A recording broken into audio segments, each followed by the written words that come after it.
એકવાર તમે શાંત બેસી અને વિચારો કે આપણે હંમેશાને માટે બીજા લોકોને એ પ્રૂફ કરવા માટે પોતાનું જીવન જીવીએ છીએ કે નહીં, હું બેસ્ટ છું, મારાથી આ વસ્તુ થઈ શકે છે. શા માટે આપણે પ્રૂફ દેવાની જરૂર પડે છે? શા માટે આપણે એ બધા જ લોકોને આપણા જીવનમાં સ્થાન દીધું છે? તમારે પ્રૂફ દેવાની જરૂર નથી. You are already best, you are already winner.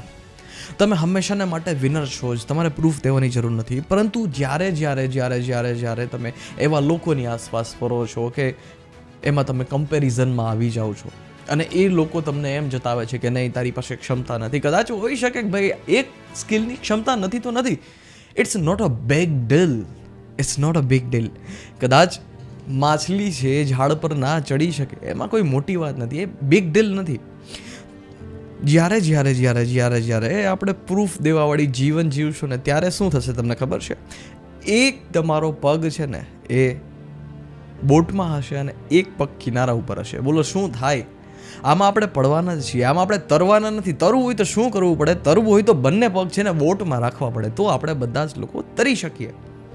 અને આપણે બધા જ લોકો તરવા માટે જન્મ્યા છીએ. We are already winners.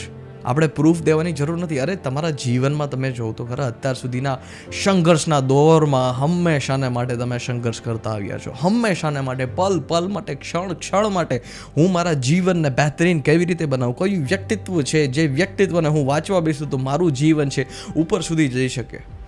હા, કદાચ અત્યારનો જે ટ્રેન્ડ ચાલે છે એ ટ્રેન્ડ મુજબ મારે તમને બધા જ લોકોને વાત કરવી કે તમે જ્યારે ઇન્સ્ટાગ્રામ ફીડમાં તમે જોતા હશો ને કોઈ મહાપુરુષની રીલ આવે છે ને, તો એ પણ તમે જોઈ નાખો છો. વાય? આનું જોવાનું કારણ શું છે? અથવા તમે આ વિડીયોમાં અહીંયા પહોંચ્યા છો, અત્યાર સુધી આ વિડીયો તમે કન્ટિન્યુ રાખ્યો છે, એનું મુખ્ય કારણ શું છે? આનું કારણ છે કે તમારી અંદર એ ઝંખના છે કે તમે તમારું જીવન છે એ બદલવા માગો છો અને એ જ પ્રૂફ છે કે તમે વિનર છો. આપણે બધા જ લોકો જ્યારે બધી જ પ્રાકૃતિક જગતની વસ્તુ જોતા હોય ને, કમ્પેરિઝનની જેટલી બધી જ વસ્તુ જોતા હોય ને, તમે કોઈની સારી ગાડી જોઈ લીધી ને તમે પ્રભાવિત થઈ ગયા. અહીંયા પ્રભાવિત થવાનું હતું નહીં, પરંતુ તમે પ્રભાવિત થઈ ગયા. એનાથી તમે પ્રભાવિત થઈને પોતાની સેલ્ફ સાથે કમ્પેરિઝન કરો છો. અને જ્યારે સેલ્ફ સાથે કમ્પેરિઝન કરો છો, રિઝલ્ટ શું મળે છે? રિઝલ્ટ એક ઉદાસીનતા મળે છે, રિઝલ્ટ એક શેડનેસ મળે છે. પરંતુ શું તમારા ઉદાસ રહેવાથી કશી જ વસ્તુનો ફાયદો થવાનો છે? કશો જ ફાયદો નથી થવાનો. અથવા એ પણ તમે વિચાર કરો કે અત્યાર સુધીના દોરમાં તમે જેટલા પણ કમ્પેરિઝન કરી અથવા તમે જેટલી પણ બહેસ કરી, કલાકોના કલાક, થાઉઝન્ડ્સ ઓફ આવર્સ છે આપણે બીજા સાથે છે બોલાચાલી કરી, વાતચીત કરી કે હું બહેતરીન છું, I am the best, I am the best.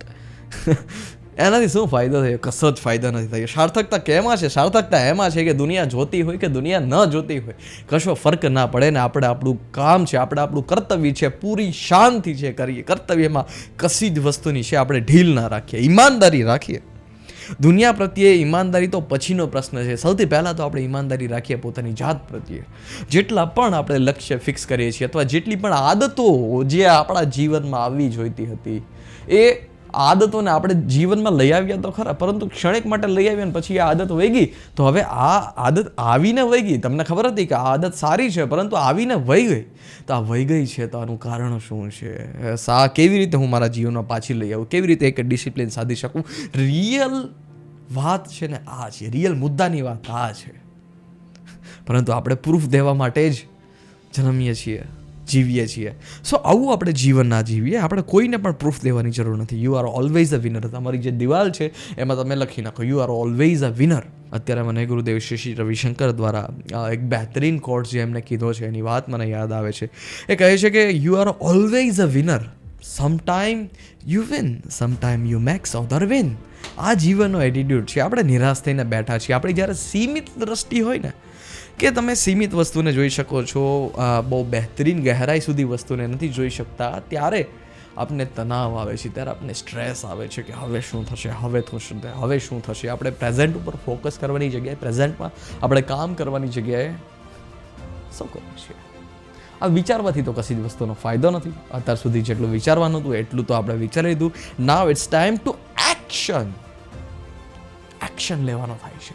એટલા માટે કામ નથી કરવાનું કે આપણે દુનિયાને બતાવવાનું છે, એટલા માટે કામ નથી કરવાનું કે આપણે બીજા લોકોને પ્રૂફ દેવાનું છે, એટલા માટે કામ કરવાનું છે કે કે આપણે ગ્રો થવા માટે જન્મ્યા છીએ. આ દુનિયામાં જે પણ મનુષ્યનો જન્મ થાય છે એની મરણ સુધી એની એક જ ઈચ્છા હોય છે, ગ્રોથ. પરંતુ આપણે જેટલી કિંમત અદા કરશું એટલું આપણે મળશે. સો નાઉ ઇટ્સ ટાઈમ ટુ એક્શન. પોતાની સેલ્ફને, પોતાની જાતને સેટિસ્ફાઈ કરવાનો છે. આ સમય છે, આ સમય નથી બીજા લોકોને પ્રૂફ દેવાનો. સો આઈ હોપ તમને બધા જ લોકોને આજનો આ વિડીયો પસંદ આવ્યો છે અને ખાસ કરીને મેક્સિમમ યુવાનો સુધી મારો આજનો આ સંદેશ પહોંચાડો. ધન્યવાદ. જય હિન્દ. વંદે માતરમ. મળતા રહીશું આવા નવા વિડીયો સાથે.